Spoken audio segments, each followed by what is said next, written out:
angles of depression. Let's suppose we have a buoy here at the top of a cliff, and the yacht is sailing on the ocean. The angle of depression is the angle at which the buoy would have to look down to see the yacht. In other words, it's this angle just here. Now let's suppose the following.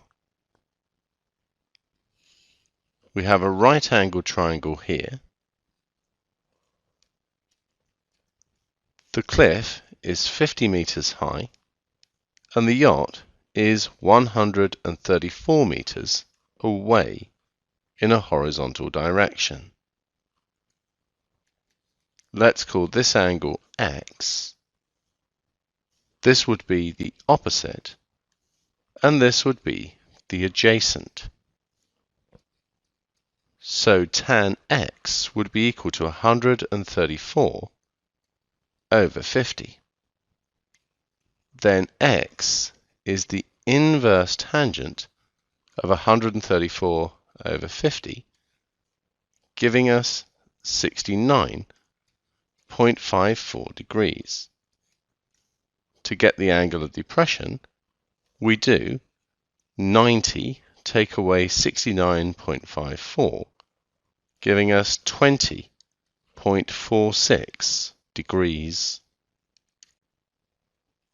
Suppose we have a buoy here standing on the ground and a jet in the sky. The angle of elevation is the angle at which the buoy has to look up in order to see the jet. In other words, the angle of elevation is this angle here.